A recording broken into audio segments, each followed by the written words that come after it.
Hello and welcome to Beyond the Wind, the podcast about the Kingkiller Chronicles written by Patrick Rothfuss.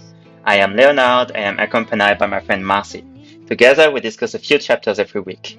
This week we are going over chapters 16 and 17. Important disclaimer, this podcast contains spoilers. Hi Marcy, how are you doing? I'm doing good. How are you doing? I'm doing fantastic. I've been very glad to see that you've recorded the last chapter with Philip, and now I'm curious what you have to say about the last Uh-huh. session you had. Yeah, so first of all, it's good to have you back. It was a little bit of a downer to have to kind of redo the episode again. But I think Philip did a good job replacing you. And yeah, for the last chapters, a little thing that we wanted to try out was there is this poem about the Greystones. And in the end, there's said something, something L. And we were speculating whether it was maybe Myrtorinial or Ferinial. So Myrtorinial is this beautiful city that was destroyed by Lanre, and Ferinial seems to be the road that everything leads to, but I don't think that it leads to anything. And we were thinking whether or not counting the syllables would give us a hint if metrilineal or ferineal would fit in better. And counting the syllables in this poem, every line has 9 syllables except for one in the middle that has 10. And trying out metrilineal and ferineal, it came to the result that metrilineal would give us 9 syllables and Ferinial would give us 8. And also from the sound of the metrum, I think Meterinial fits better than Ferinial. But I think Ferinial would make more sense. It seems to be like this crossroad of Greystones. So yeah, there's not a clear winner here. Also, if you replace something something something L has 5 syllables, it would fit better with Meterinial. So yeah, just from design of poem, I would say metrilineal, but for me, ferinial would still make more sense. hmm I cannot imagine Patrick Rothfuss making a poem that doesn't make sense from the number of the syllables that they have in every line, but maybe. That's true.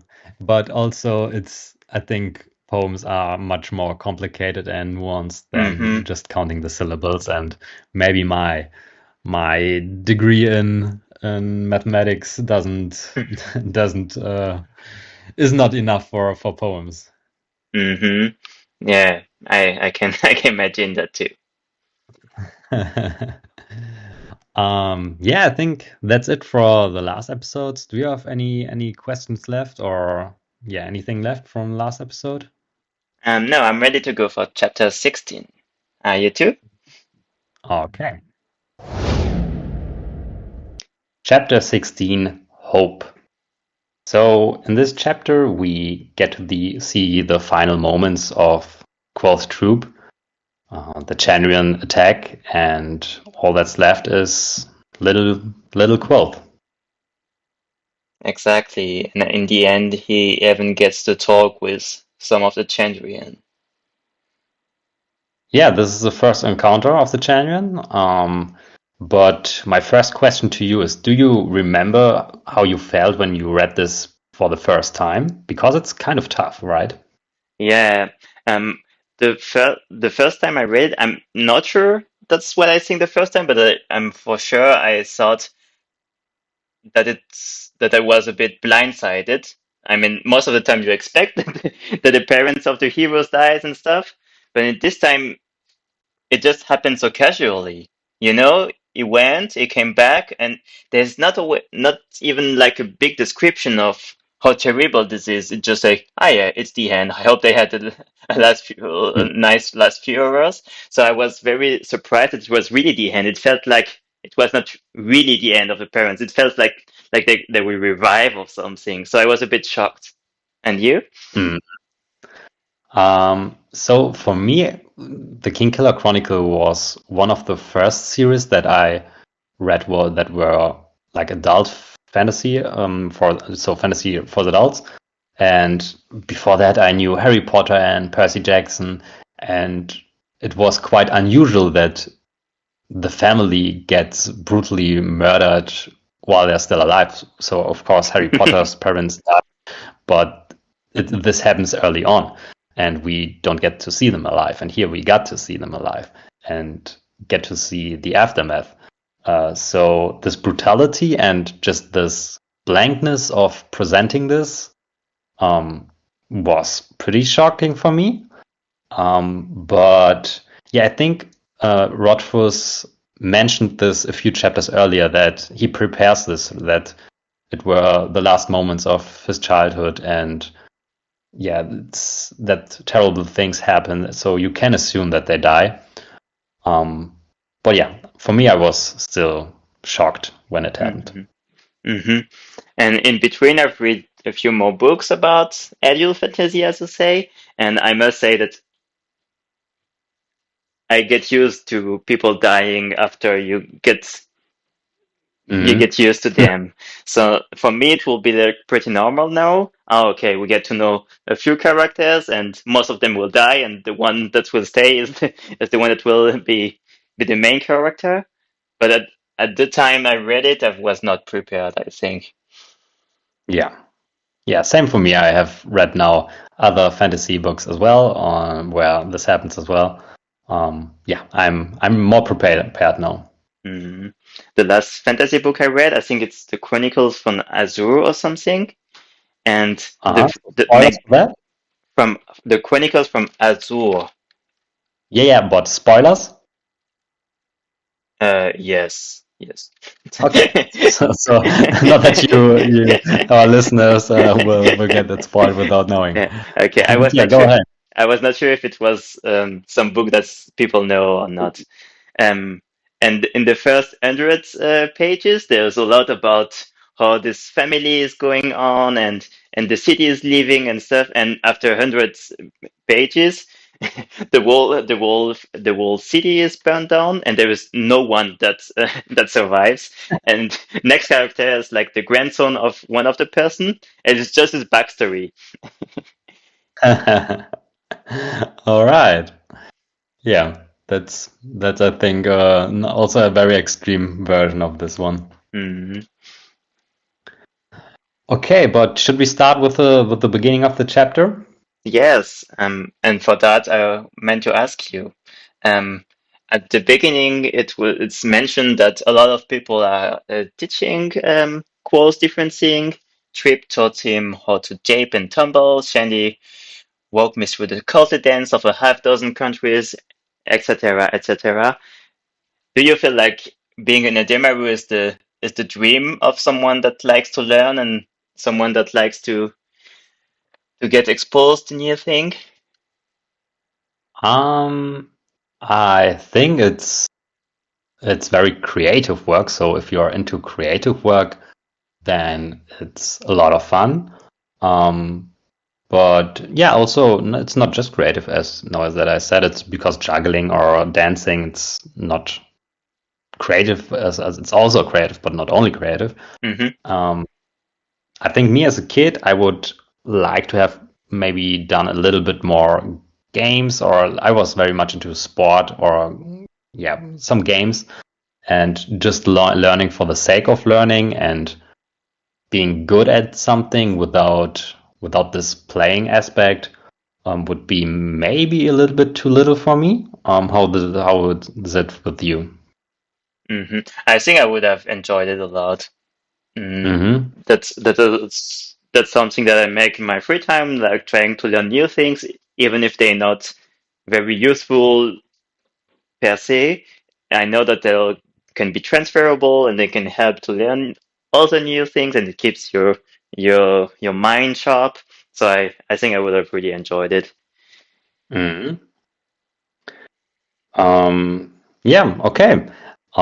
So yeah, as you said, Quoth gets these instructions and gets taught a lot of things, and I found it just again interesting that his mother taught him to comport himself in polite society. So Hmm. this is again a hint that his mother is a noble, because it's not a hint. I think it was said that she's a noble, but yeah, it's just maybe example of how much of a noble woman she was. Because if she is the Legless daughter, then she was really high society. Yeah. Hmm. And what I like about this part of the chapter is when Quo starts to rebel about the learning, that it's not really important. She says, do you just want to get by, or do you want to make me proud?" And I like I like a lot this question because it's really manipulative. Like the both answers are like not exhaustive at all. You can have both of them at the same time, or you can have none of them at the same time. But in this case, she presents it in the way that the only way to make her proud is to do well. It's very manipulative in my mind, but I think Yeah, it's funny to see it in this case. definitely. Yeah. Also, what I found interesting is that Cross said that his father doesn't care about this stuff, and he asked why he has to do this. And his mom said, because they care about this. And I Hmm. found it interesting, just this perspective. So yeah, we do it not because we care about this behavior, but we know they care, so Hmm. we will do it. Hmm. Also, also at the beginning of the chapter, Quo says that every day, they are doing like 15 to 20 miles a day. And I was interested what you may think what like a normal day as an Edemaru might look like, because 15 to 20 miles a day is pretty much like if you want all the troop to get to move and stuff. Do, how do you imagine they spend their day when they're traveling? That's interesting. I'm actually not too sure if everyone has a horse, so they have their wagons, and I think Hmm. everyone then probably has a horse riding the wagon, or yeah, pulling the wagon. So I think they spend yeah a lot of time just riding, and I don't know. I don't think that's too exhausting, the traveling itself. Um, And yeah, other than that, they probably take their meals and just tell stories and have a good time when they can. Hmm. What do you think? Yeah, I imagine 20 miles. That will be, I think, about 32 kilometers for us European, and that will be if you're taking like a walking speed from the horses. I don't know if they're going quicker than that, but it will be like more than 6 hours of going. So it will be like a big part of the day. Yeah, but I think it's reasonable. So you wake up, you eat something, then 3 hours traveling, you settle for lunch, and then 3 hours again. I think that's yeah, that's seems reasonable for me. Hmm. Yeah, I was wondering, but yeah, it makes sense. Yeah, but good observation. Observation. Also very interesting, just how much they really travel, how far can they get. Hmm. Okay, then something happens and they stop because there's a tree on the road. Do you have any thoughts about the tree? Do you think it's an accident there that it's there, or it's there on purpose? That's a good question. Not that you say it, I'm thinking it's maybe not an accident because they're surprised that it's still there. Even then, I think the last time is 16 days away, if I remember well. I think So the storm was 16 days yeah, ago. yeah, and the tree is still there. But what I was Mm. surprised is that in the kingdom, does the king feels responsible about cleaning the trees and the roads and stuff. The way I imagine kingdom, it's not like they're using the tax money like usefully. It's just the, the few rich people just getting even more rich and using the money for their fun. So I was surprised that they expect the king to clean the road, but I mean, if they are surprised, that's probably what they do, right? Yeah, I found it also a little bit surprising, but it makes sense because, yeah, we hear about the taxes the king gets, and so it makes sense that he is responsible for infrastructure, and so this would make sense for me. Mhm. So, but now that you say it, 16 days, it's a lot. So maybe it will be, we could assume that the Chandrian prepare their thing and make the tree fall because they wanted the troop to stop. Mhm.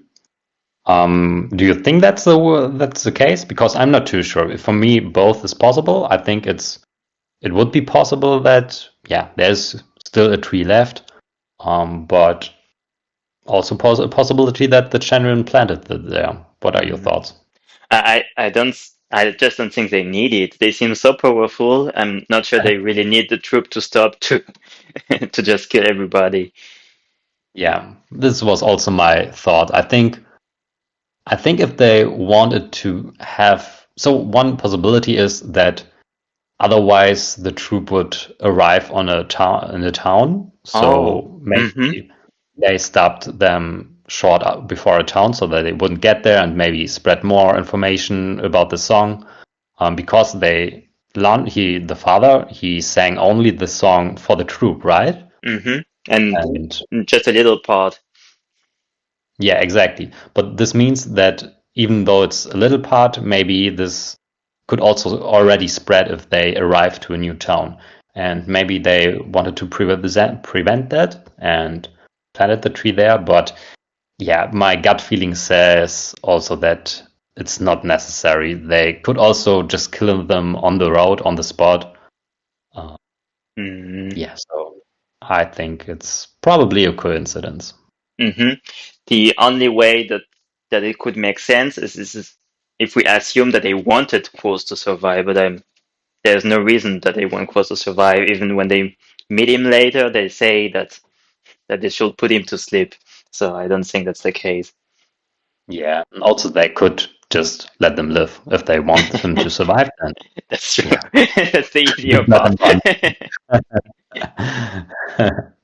Yeah. Okay, but do you want to tell us what happens when they stop for the tree?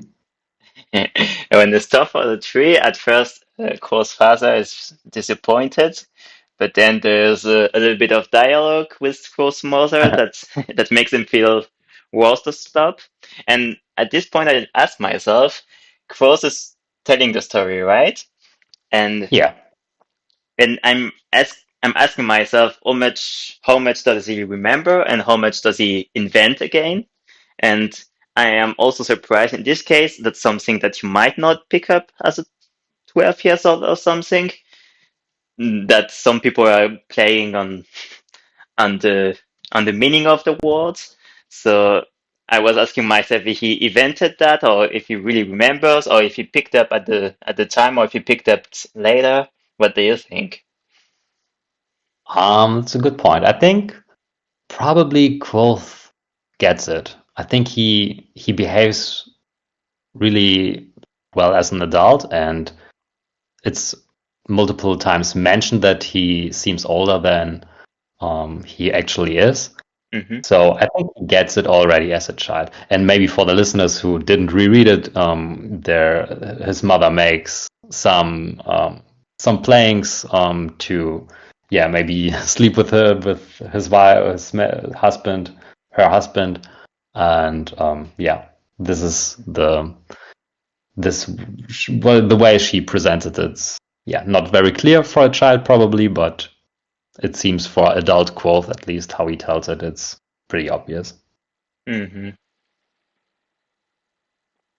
And yeah, for me, I think it was very well written, the last moments, because it was like, um, what's the harm if I don't get any of the mushrooms or not enough fire? And what is the harm if they haven't started preparing dinner yet?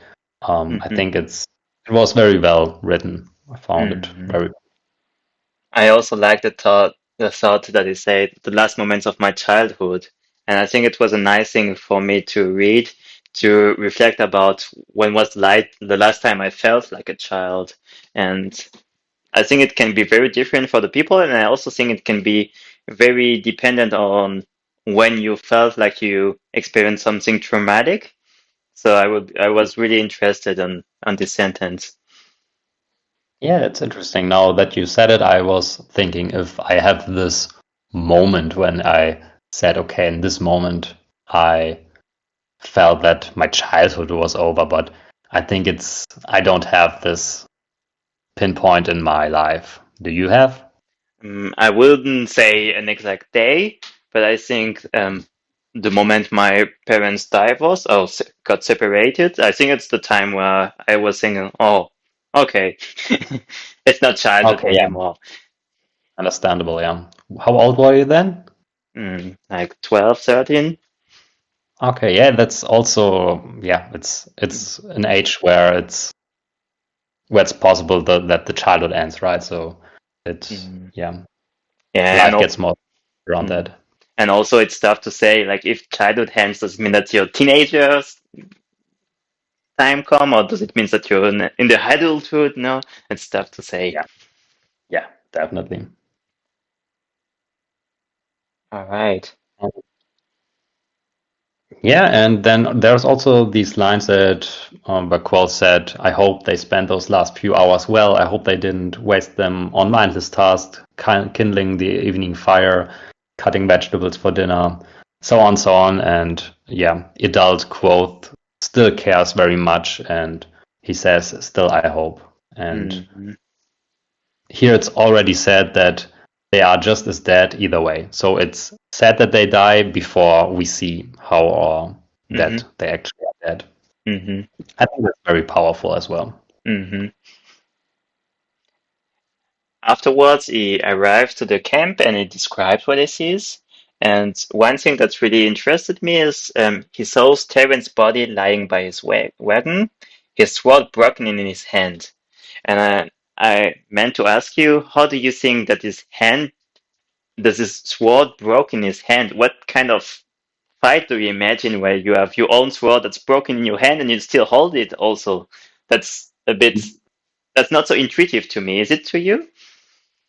Yeah, I was thinking about maybe his sword was rusting because the children have these signs or these Mm-hmm. powers.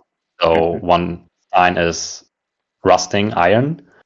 So if his sword wasn't too good, then maybe it rusted, and on his first swing, maybe it just broke.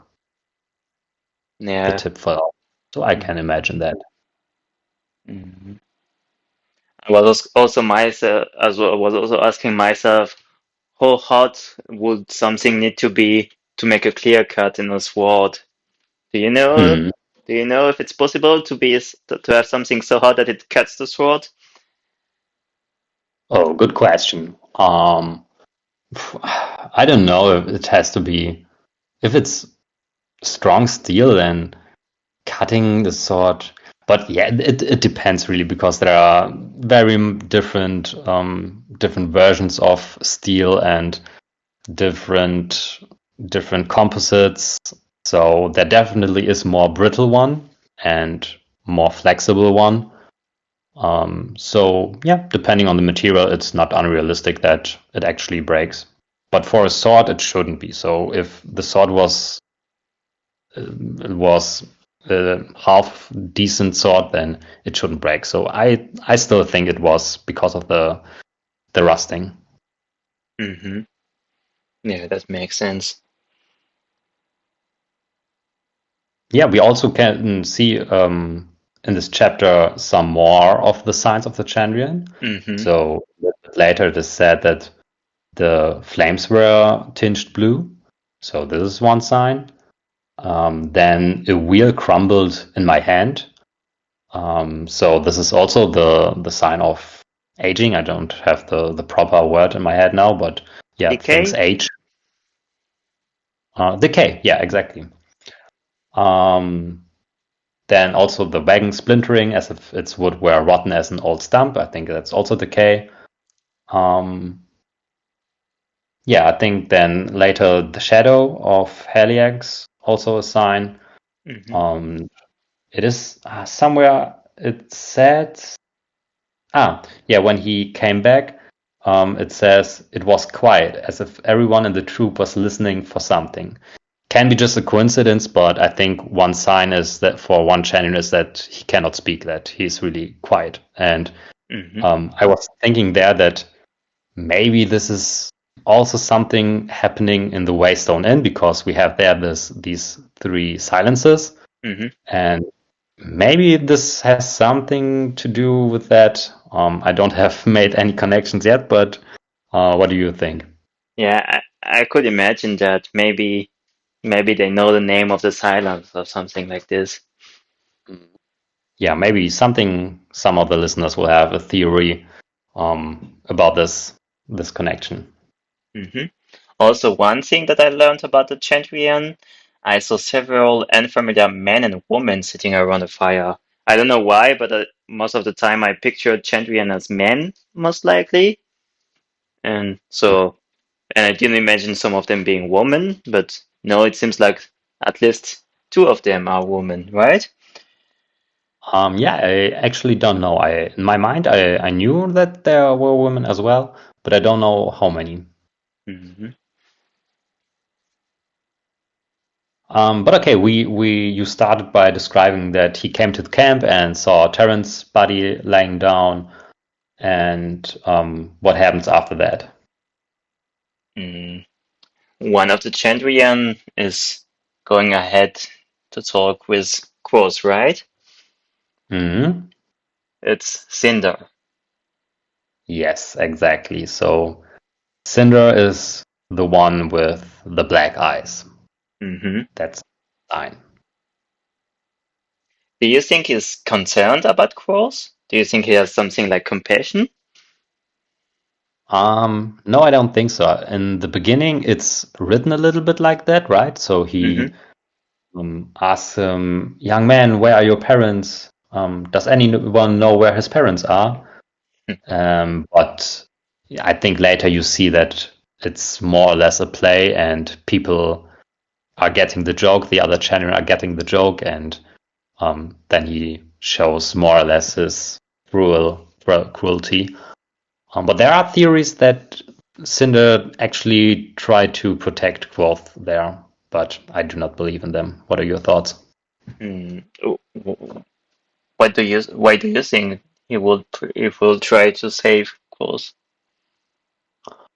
Because he has a good heart, maybe.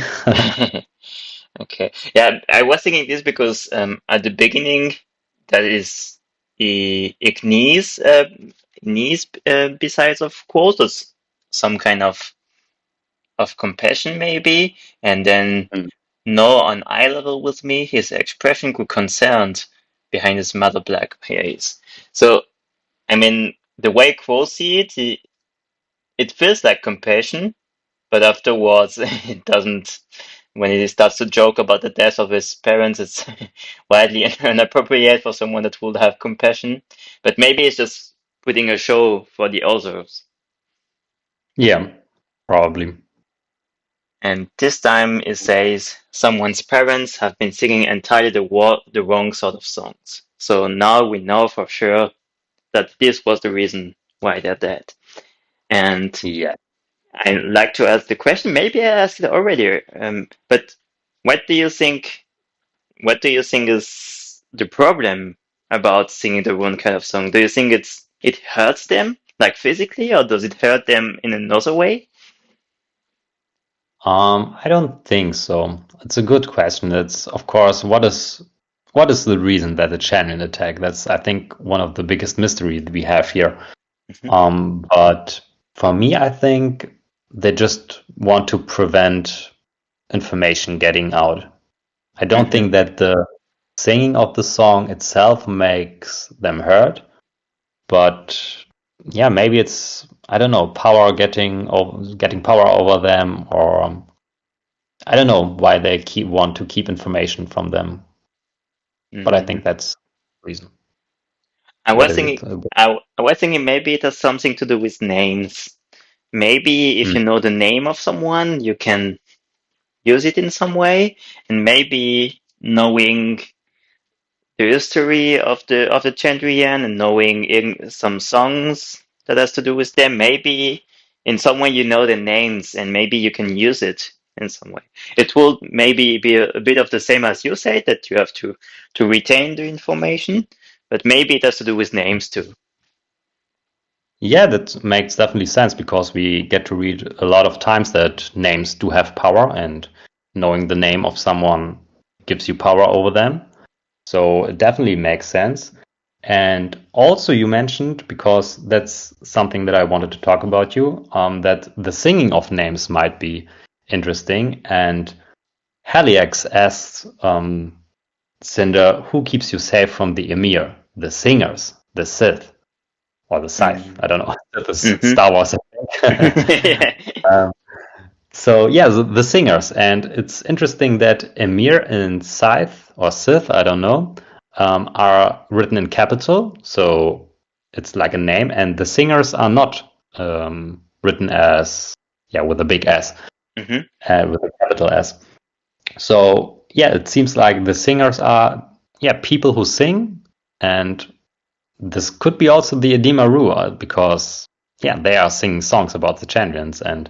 Mm-hmm. Maybe they fear to get this, I don't know, some power. Mm-hmm. Yeah, I was imagining maybe in some way they are physically hurting when their name are called from singers. Hmm.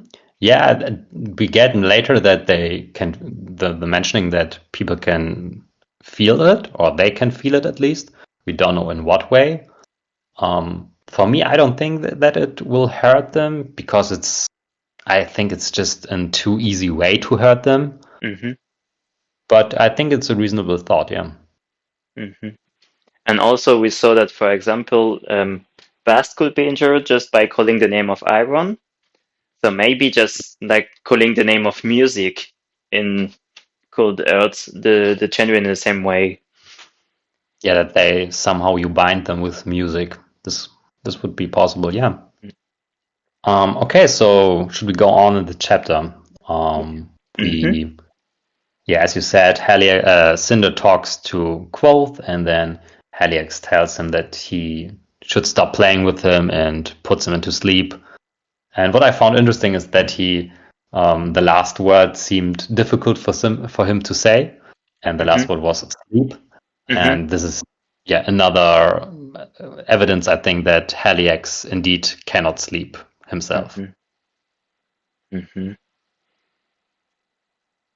And then what I found very interesting is that for me, it's not too clear if Haliax and Cinder have the same purpose because Hmm. he asks him, do you have the same purpose as me or not? And I'm not too sure whether or not Haliax just has power over the other Chandrians or if they actually have the same interests. What do you think? To me, it definitely sound like Heliax had a lot of power over Tinder at least, maybe over all the Chandrian. And Cinder didn't mean, for example, to reveal Quo's what's the reason why they die, and that's the moment where Aliax interrupts them. So Cinder is much more careless, for example, about something. So maybe they want the same thing, but it doesn't feel like Cinder cares as much as Aliax does. Mhm. Yeah, I think so too. I think Cinder maybe sees in Haliax someone who protects him, as Haliax said himself. But also, Haliax seems to know the name of the champion, the true name, and that's the reason he has real power over him. He calls him by Ferula, so Hmm. Ferula seems to be his true name. And also, what I found interesting is that here again, we mentioned that if you hear gibberish, then you are better in understanding its true name. But here we don't hear gibberish, we hear Ferula. Hmm. And this means that we don't, and also Quoth does not know the true name of Cinder. Hmm. There was Um, one sentence that I meant to ask you what you think about is Cinder asks, no, it doesn't ask, it snaps. You are as good as a watcher, Hyliax. And I was asking myself, what would be a watcher in this case? Do you think? Do you know Yeah, what it is? that's really interesting. This I don't know as well. I thought maybe the so we talked already about the Scythe or the Sith. Mm-hmm. What do you prefer, Scythe or Sith? uh, as you want. So let's call him the Sith, Mm-hmm. the Star Wars Sith Lords. Okay. Um, so the Sith, they have one job of them is to prevent people talking to the Cathay. So they are kind of watching the Cathay or the surroundings of the Cathay and watch that no one gets there, no bird lands on that area, or they shoot the bird. And this is what I could maybe see as a watcher. What do you think about this one? What's the cafe game? Is it this tree? Yeah, exactly. Okay. This Mm-hmm. the tree in the Fey world Mm-hmm. that seems to Mm-hmm. be all knowing and all evil and Mm-hmm. yeah, Okay, very dangerous. okay, can you repeat your question so that I know that what it is?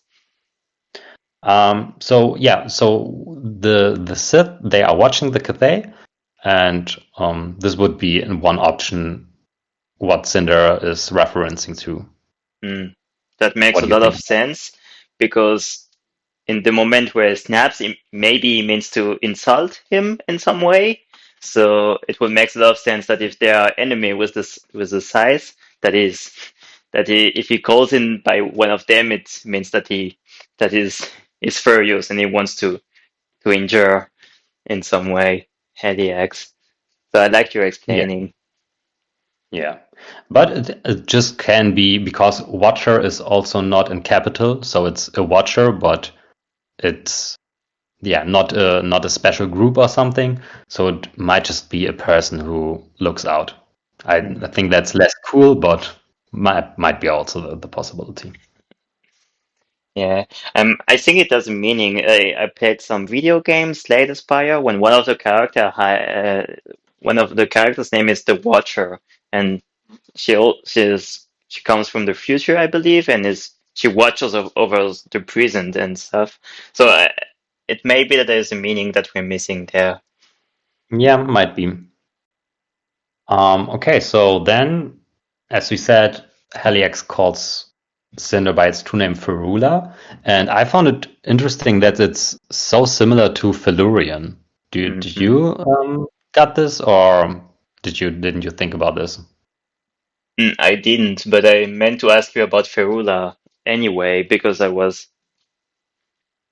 I felt like it remembers me about something, but I don't know what. So I wanted to know what you were thinking. But Felurian is already a good start for me. Yeah. Yeah, for me, maybe it's Ferula is like the man version of Felurian. So we Hmm. have our languages, we have names that are very similar, like Philip and Philippa. Hmm. So one is male and one is female usually. Hmm.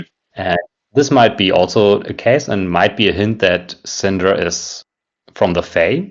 Hmm. Uh, this is one possibility. I think one thing that I would like to figure out when we reread the series is to try figure out when the Fae actually start to exist or when the Hmm. humans start to exist, because I think there is evidence that early on there was only one world, and then later it was departed into human world and Fae world. Um, so yeah, this is one possibility, definitely. Um, One other thing, Ferula, is when Quoth tries to guess the name of Dana's patron. Oh, There, true. there he gives like three. In this moment, he jokes, but he Hmm. gives the answers. And I have not looked it up because I thought it might be a little bit better when we talk about it when we get there. Mm-hmm. But yeah, we can shortly mention it here. He gives three answers, and I think the first one starts with FE, so with Fe. The Mm-hmm. second one has in the middle the syllable Ru, and Mm-hmm. the last name he guesses ends with La. Ah. So it might be that Ferula, so Cinder is Denna's patron. This is a well-known theory in the fandom. One I'm not too sure. I'm not. I don't know. For me, it's I think this guy, what's his name? Braden, the one Mm-hmm. he quote plays tag with when he is at the mayor. Mm-hmm. Uh, there's also strong evidence that he is the patron of Mm-hmm. Denner. Um, and I do not like the idea that Cinder is Braden. So it can be possible that Cinder is Braden and Braden is Denner's patron. So this would fit well in the theory that, yeah, both are her patron Mm-hmm. or are the same person. But I don't like the idea that Cinder is Braden. I don't know. That he seems to have a very different personality there. Mm-hmm. Also, I don't know if it helps in any way, but um, ferula is there's a very similar word in French. It's ferule, and ferule is some kind of plant, and I was surprised because I mean plant is not exactly what I associate with a Chandrian, so maybe it's just random. But I think Mhm. I think it's tough as an author to invent new names without inspiring from also one existing. So maybe this is somewhere that he got the inspiration from. That's interesting. Yeah, maybe we can look up the flower for next time and maybe we get some information, some hints, but maybe it's just coincidence. Hmm. Oh, and now I have Googled it, and there's some other definition. Should I go ahead? Yeah, go ahead. Um, Apparently, it's also something that you can hit someone with, and that was what was used to hit pupils at school when we still used to do this. And Okay. Oh, this sounds very much like Denna's patron, right? Because he hit her and oh man. and being under the free rule of of someone, it's being obligated to obey to him. Oh man, this sounds like the patron of Denna. Yeah, that seems really. But I didn't know this word. It's not something you use.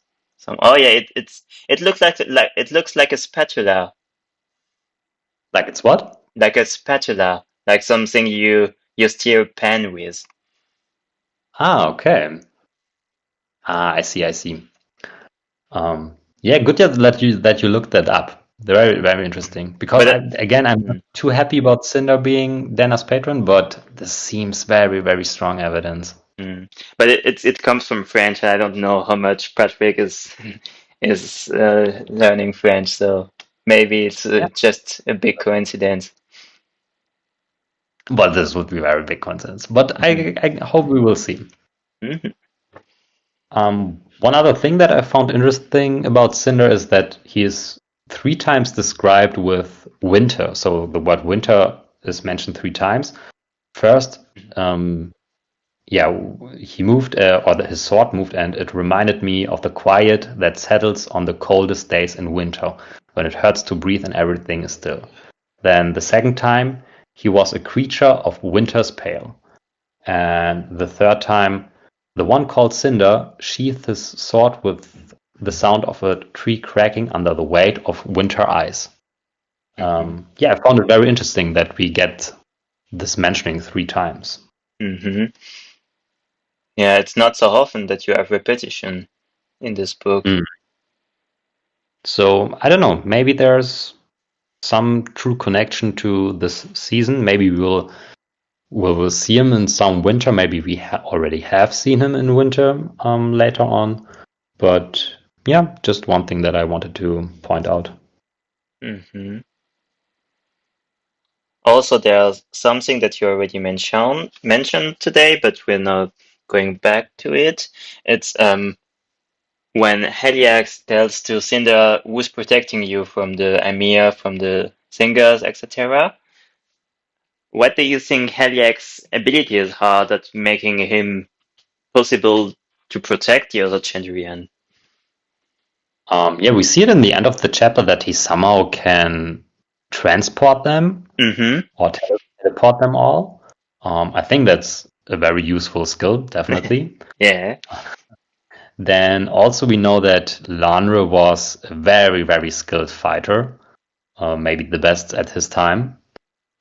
And he also seems to be a strong namer, because also in the story that Scarpi tells, he is stronger than Selitos, who was one of the three big namer at the time. And when Lanre is stronger than him, then it makes him possibly the strongest namer of them all. So I think, yeah, it's a combination of these yeah, what I said. Mm-hmm. And Do you have any thought? also he seems to have some kind of connection with other things because at some point he says they come. So so it seems to have a feeling for something else, right? Yeah, they all seem to look up in the sky and, yeah, have a feeling that someone comes. I don't know if they see something or just have the feeling. What do you think? Do they see something in the sky or do they get a feeling from the sky? Mm, I ask a lot myself who they are, and the only the only thing I was thinking about is the Amir will make the most sense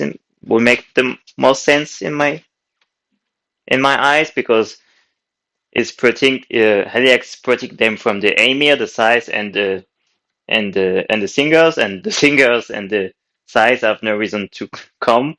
So I was thinking maybe the Amir have some kind of similar capacities to teleport, maybe.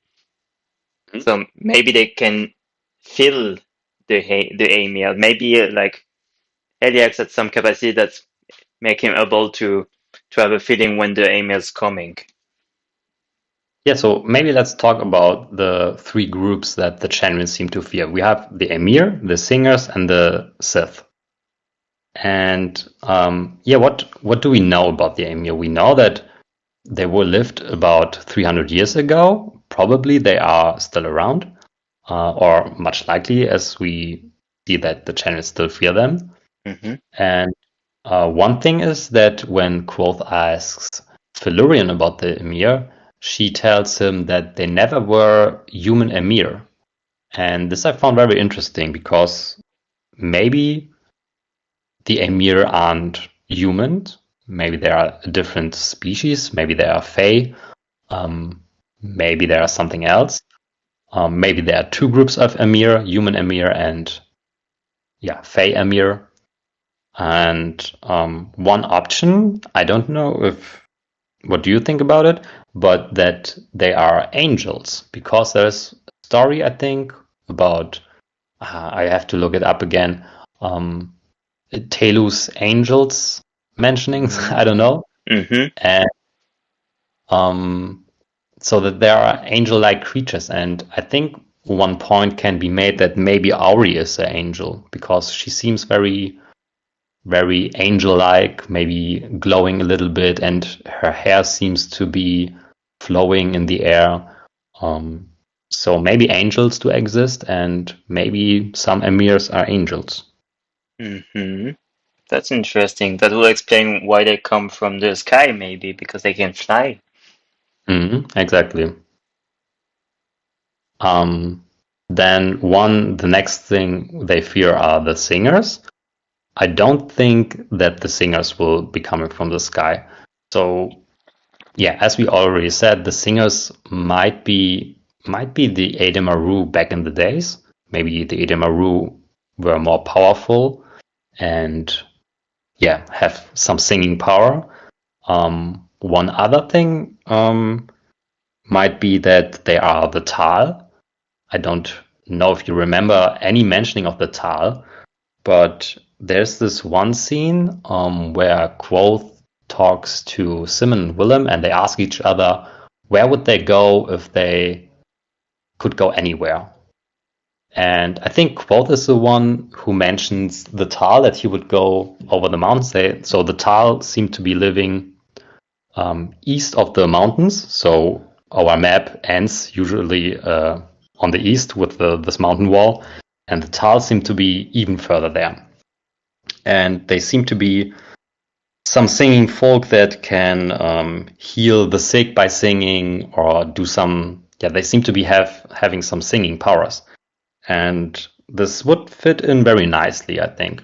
Also, the singing tree is mentioned later on that it's over the mountainside, and yeah, so I think it can be a point making that the singers are the Tal, and I think we will meet the singers in book 3. I like your optimism. About book 3 or Yes. about getting answers in book 3. I'm not so worried about the book three, how it will be if it comes around, but I'm worried about the book three coming around. I'm actually very optimistic because I think he took 14 years for the first one and also a lot of time for the second one afterwards. And he does do a lot of revisions. And I think we are now like, again, 14, 15 years before the book 3. And yeah, I believe that Rothfuss really does do a lot of revisions, and he wants to have this perfect ending book, which one could argue that you will never have a perfect book, so it could never come out.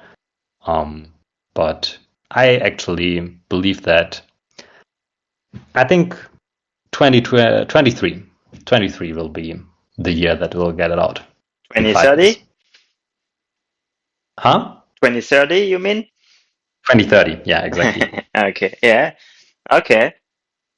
Um, I will take notes and I will remind you in 5 years. How great would it be if we get the book 3 on the end of our reread? That would be Oh, awesome. yes, that will be the most fun thing. But at the rhythm we're going, if we're going through the two full books, then it might be it might be almost 5 years, right? I haven't calculated, so if we do an episode every, I think 2 out of 3 weeks, maybe, or maybe 3 out of 5 weeks. Mm-hmm. So this would be 30 episodes a year, maybe, Mm-hmm. and this would be when if we do 2 chapters, 60 chapters a year. Mm-hmm. I think this would be enough in 5 years. Yeah, 300 chapters this would book be had enough. 92 chapters. Yeah, so it will go. Yeah, yeah, Okay, but well, it's a big this is our project. goal. Yeah, definitely. Okay, do you have anything about the singers or any theory, any thoughts about what I told you about the singers? No, I didn't know about the people you were talking to, so I just listened and learned. Hmm. Yeah, also there's another mentioning about this singing tree when um, Savoy tells Quoth, "Be careful what you are telling Dana. She will send you to the," because Quoth tells her that he will do anything for Dana, and then he says, "Be careful. She might send you to the edge of the world to give you a flower from the singing tree."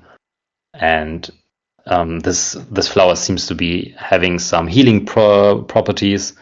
And yeah, there are mentionings of this singing tree and the tals. So yeah, that's just information out there, and maybe we'll be able to look out for it in the future. Hmm. So the third one, the Sith. Um, I also don't think that it's them coming from the sky. Again, their main job is to watch the Cathay. But yeah, they also have other jobs, I think, or are some groups with different doings. There might be one argument that when Quoth gets to the Cathay, they apparently weren't there. So they might be doing something else sometimes if it's important, maybe if they get a glimpse of the champion. But regarding that, there is also an argument that Quoth has a knack, like this magical knack to sneak into things without knowing it and not getting caught into things, because there are a lot of times that he gets into things without anyone seeing it. But yeah, coming back to the Sith, I don't think it's them coming from the sky. So my guess is actually the Emir. Mm-hmm. Okay. Anything else about the scene, or should we go on the chapter? No, you can go ahead. I think the rest of the chapter I have not so much highlighted. Yeah, I also don't have too much because, yeah, what then happens is that they vanish. They all get to Helix, and yeah, he covers them, and they vanish, and Quoth gets to the cabin and yeah, plays with the loot and leaves his troop for good, right? Mm-hmm. Yeah, it tries to dig a grave. He tries to sleep. I think he even sleeps. And then he plays the lute and he goes. Yeah. Yeah, poor little Quoth. There is one other thing because we have on our watch list the Sword of Cinder, and we have some description here. Mm-hmm. It's pale and gray and quiet and does not reflect the sun. And the sword that we have in the Waystone Inn is also shown dull grade white. Then again, it's mentioned as dull grade side, slender and graceful, gray white metal, dark handle. So this grayish dull theme gets mentioned here again. Mm-hmm. Could be an argument for the Sword of Cinder. But I was thinking that for me, when I thought about it, that Folly would make more sense for Haliax's sword because Ben told him to remember Lanra's story and be aware of Folly, and yeah, I think it's a little bit more connected to Haliax, but probably it makes more sense that it's Cinder's sword. What do you think? Mm-hmm. And also, Cinder doesn't seem so threatening to Quoth. I mean, Cinder is a big reason why Quoth doesn't die, right? Because Cinder is speaking so much. So to me, is Heliax is the much more bigger problem. So it makes sense that Folly is more associated with Heliax. Okay, so you would argue that Folly would be better connected to Haliax. Yeah, in this case maybe, but I don't really know. Okay. Yeah, I hope that also this in book 3 we get answered as well. I know that I have something else in mind because I talked about the Tal being over the mountains. It would make sense because we already have this Grail attacking Quoth and the village, the Waystone Inn, the spider-like creatures, and Quoth said that they come from over the mountains. So it makes sense that Quoth has been there, right? So I think this would be an argument that in book 3 he at least travels there. Yeah, and I was asking myself, do you think you will still call it Timmerrand, the region eastern from the mountains, or is it not Timmerrand anymore? Is Timmerrand the name of the wall, or is the name of the continent? That's a good question. I think um, because yeah, people seem to know a little bit about what's going on there, and I think it's still Tamarind. Yeah. Hmm. Okay. Do you have anything else about this chapter? No, we can go ahead with chapter 17. Okay. All right, chapter 17 is an interlude. The name of the interlude is Autumn. What's happening there, Marcy? Yeah. So here we see adult Quoth being emotional about what he told, and to actually being sad about what he told, and Best of course also feels with Quoth, and yeah, in the end we see that Quoth is sobbing and still hurting. Hmm. I was very surprised that also Bast is crying. I was expecting Bast to already know in some way. Didn't you also? Um, I don't know. When I first read it, I probably did not think about it. On a reread, it kind of makes sense because Quoth never talks about his past, right? Hmm.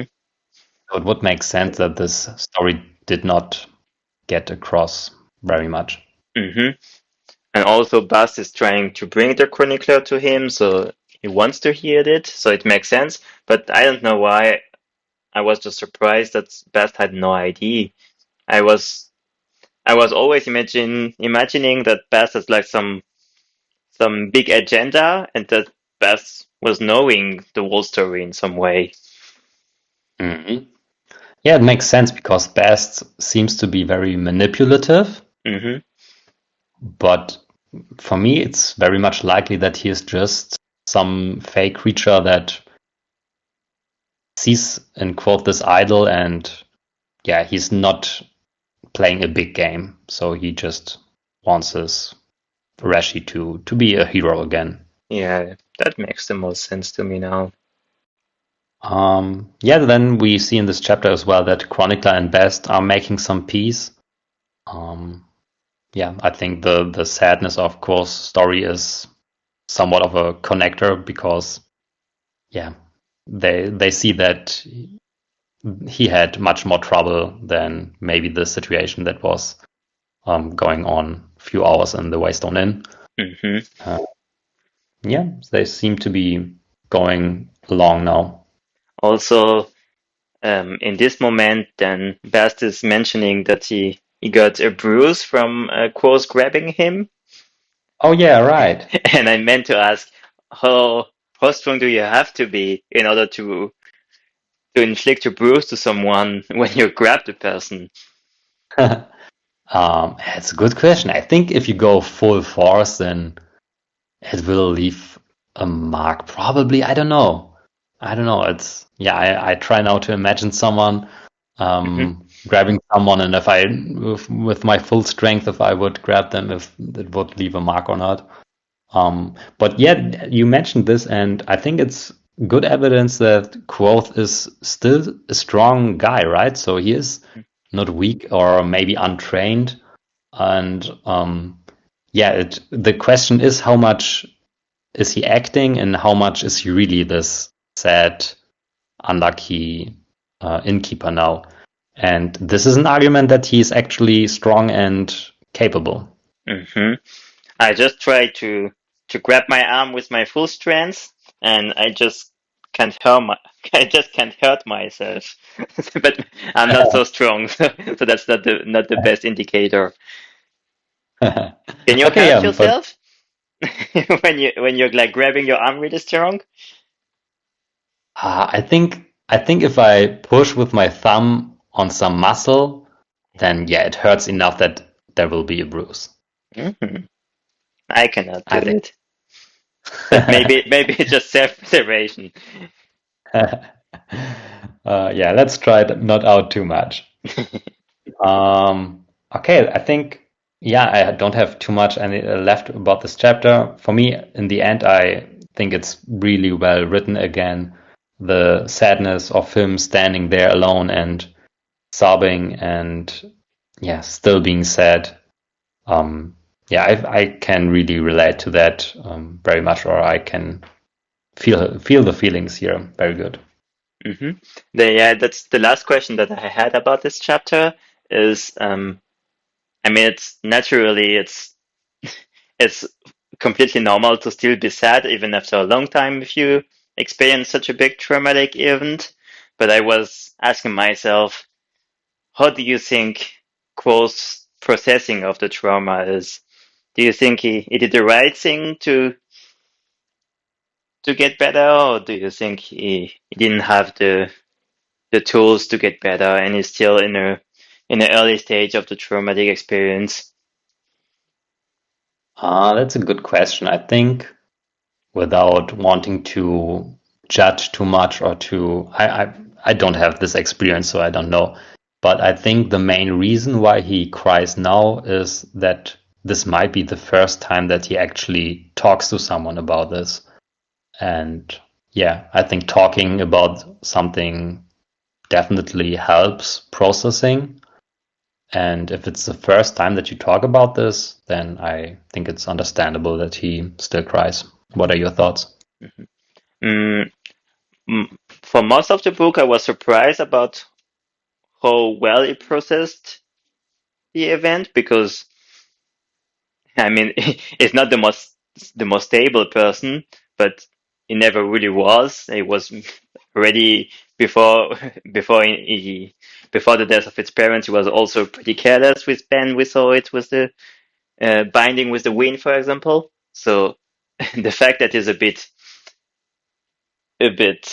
carefree, I think it was always that way, but is most likely stable emotionally. Like he can talk with person, he is in a pretty mature way most of the time. So I think he's processing pretty well, but actually the thing that he experiences are really bad conditions for for processing, right?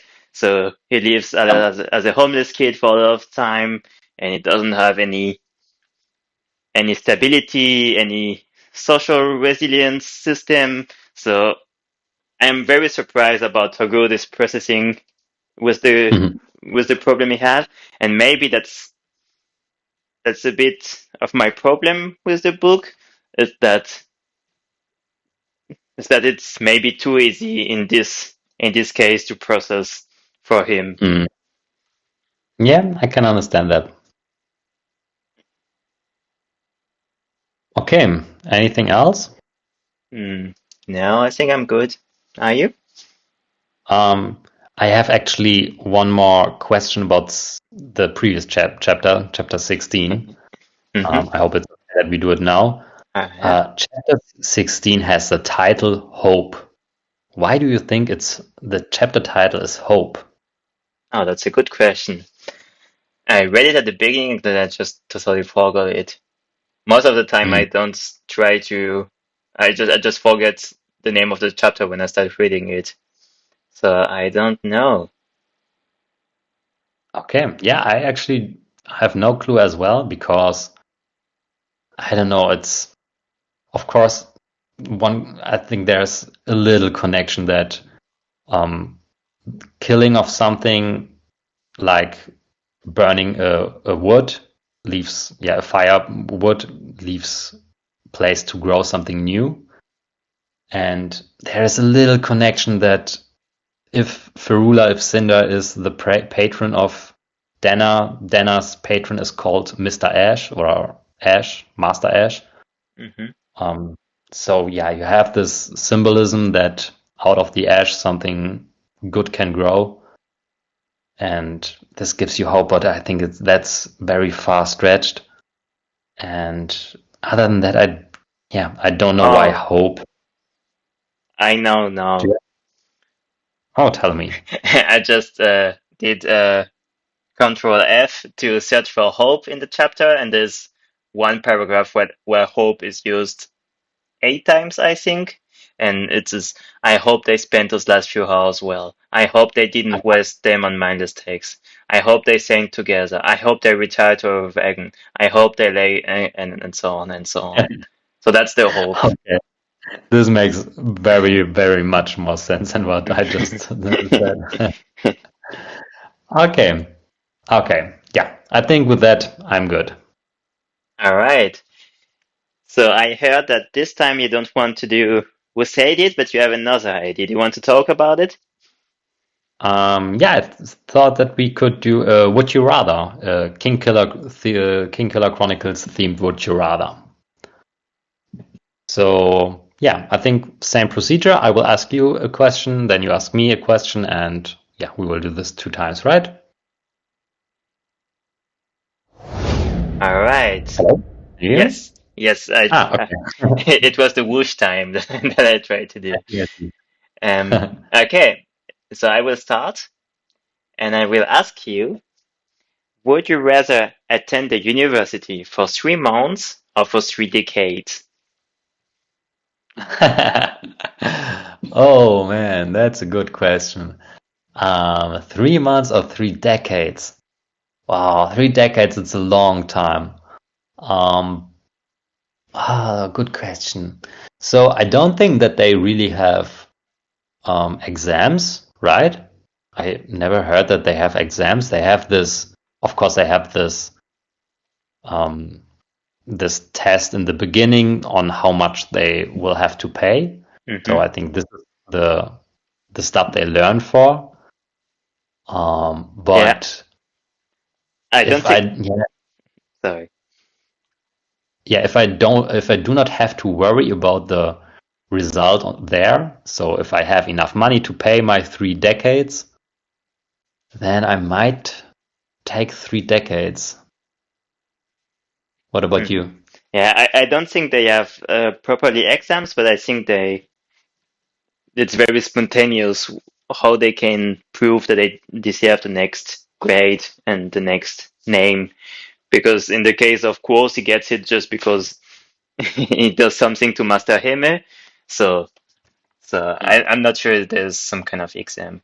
Yeah, I mean the big downgrade of 3D is it's a big part of your life, so you're missing out on a lot of other things. But Yeah. I've thought about it too, and I think I will take the 3 decades too because it seems like the best place to be in this world. There are a lot of Yeah. bad things in this world to live, so the university seems like the kind of one to me. Yeah, and it's not like that you don't have free time or that you cannot have Hmm. enough money because you can work in the artificery. That's true. And yeah, it seems like because right now I'm also working at the university as a don't know, as a researcher. So I'm kind of doing this, and yeah, I think I would take the 3 decades.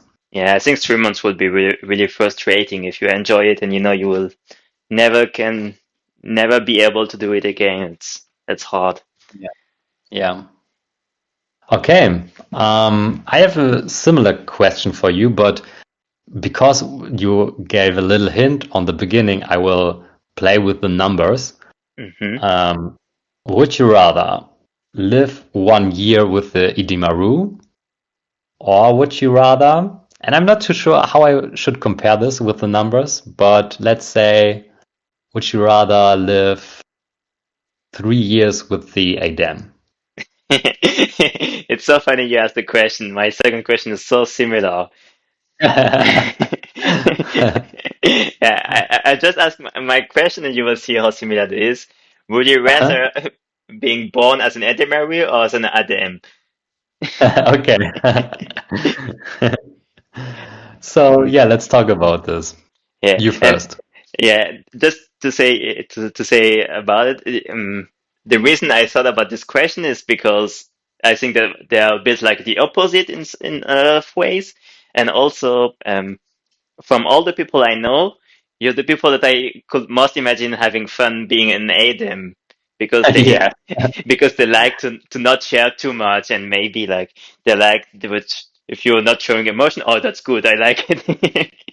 So I was very curious about your answer. So for mine, I will say that I think I would prefer to be in a Demaru because um just as we talk in the beginning, I think I will enjoy a lot about the new skills learning, and I think I have a lot of fun entertaining people. So I think I will enjoy it. And If also with the combination of, I asked you if you would rather be 1 year with the Edemaru or 3 years with the Edem. Would this change mm, something?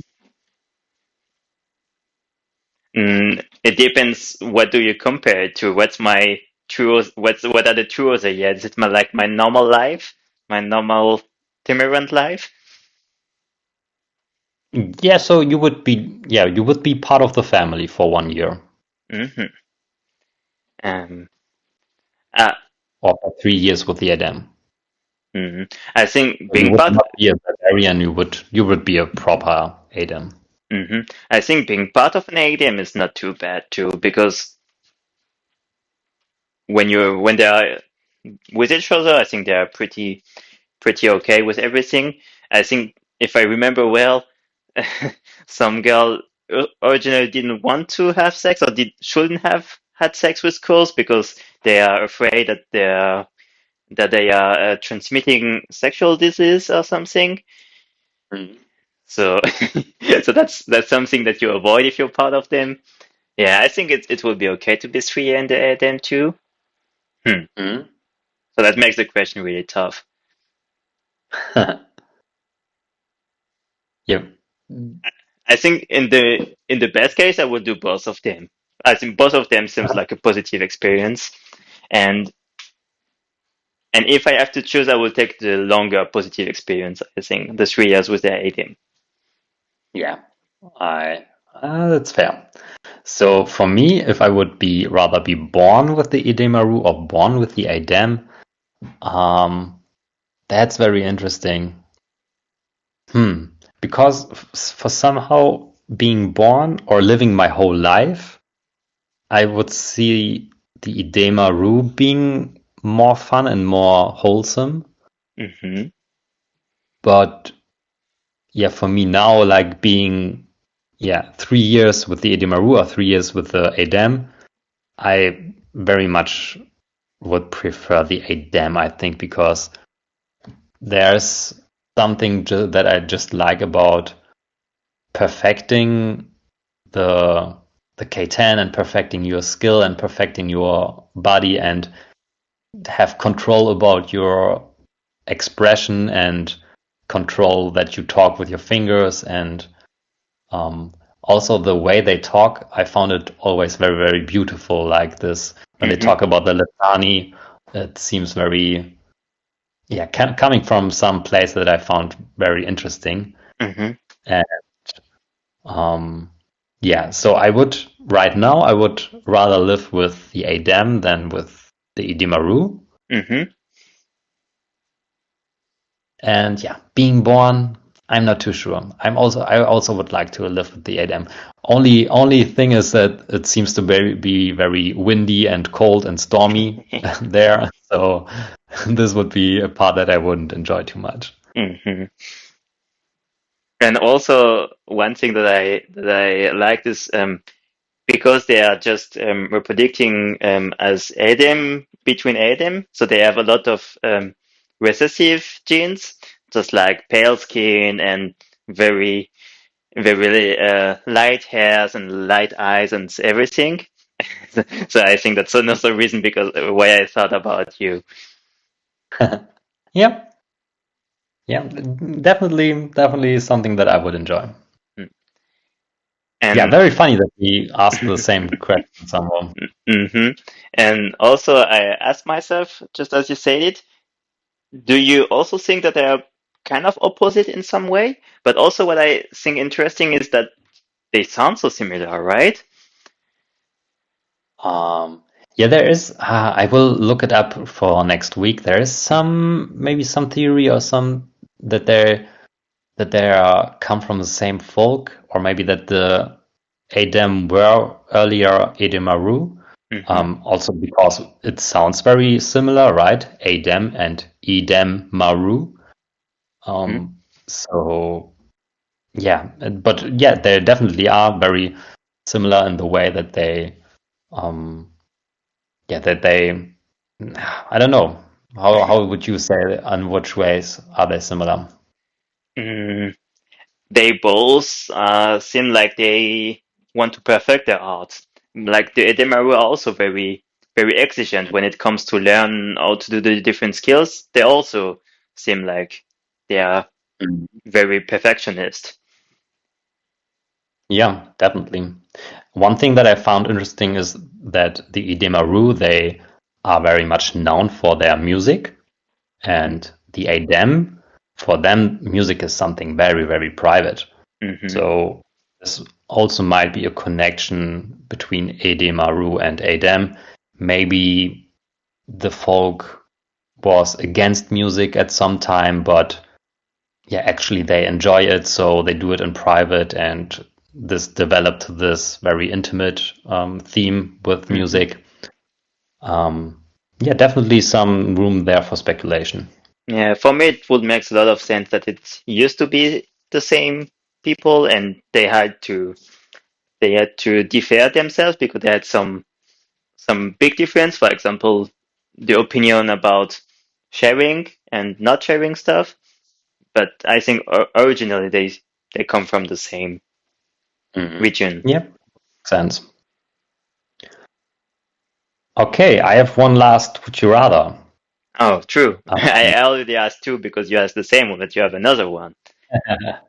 yeah, would you rather? I don't know what your music skills are, but I do not know that you play any instrument. I So, don't. Hmm. okay, so would you rather perform in the Aeolian, or would you rather have to try Denner resin? Then I reason. Yes, so this drug. I don't know if it's something that you would would like to try, or if it's something that you would rather not like to try. But Dana resin is this. It's this thing that people get addicted to and have the white teeth, and it's also what they use to kill the Drakus in the end of the first book. So they try to give him an overdose with this Dana resin. Hmm. Do you remember this? Yeah, not so good, but I do. Mm. Do you have any comparison? What human drug it's similar to? Oh, good question. Maybe what's it called? What do you inject in your? Mhm. I don't. I'm I'm, not too into the drug yeah, I game. don't I don't know so much too. Give me 1 second. Uh, I will look it up But it's making feeling you festive and stuff, right? again. It's making feeling you festive and happy and you're on a big Yeah, high. exactly. Okay. Yes. Hmm. I think that even if I'm not musically talented, having the having the opportunity to sing at the Alien or to perform at the Alien would give Mm-hmm. me a great motivation to learn it. Uh-huh. And that will be for me a high that will last much longer than just the Alien moment. Uh-huh. And about drugs, I I don't do drugs anyway in the real life, so I'm not so tempted. Okay. No, yeah. For one, first of all, or first mention, the drug I meant was I would compare to is heroin. Hmm. So this, I think, from the effects seem similar, but I'm also not too much in the game there. Hmm. And yeah, because I think performing in the Aeolian, as you said, it's if you don't have musical experience, it's something that you I usually don't want to do, Hmm. but somehow can be fun. Hmm. And I think that similar to the Dana resin because you usually, as I thought you would say, yeah, probably would not want to take to try this drug, but yeah, could also be a good experience. And Hmm. yeah, I also would rather perform in the Aeolian, even though I also do not have um, a decent, yeah, musical experience. Hmm. I think maybe the most difficult choice would if you have to spontaneously go at the alien and sing. Like if you have to sing anything that goes through your head right now in the alien, that would be much harder. But I think I still will go through it because I'm also so afraid about the the downsides of drugs. Yeah, yeah, me too. Okay, I found it very funny to play Would You Rather this week. Yeah, Maybe we yeah. can off. But I think we were maybe I don't know if we just think so similarly or if we just think about think about very few things. But I also almost asked you something about singing. I I wouldn't tell you. I won't tell it to you if in case we just do it again. But I think we just came to very similar things. So maybe it's not that broad of a subject. I don't know. But maybe we're Maybe just too we similar. too much the same. Yeah. Yeah, but again, it was very much talking to you. And with that, I think I hear you next time, right? Yeah, thanks a lot. I had also a lot of fun. See you. Bye. Bye.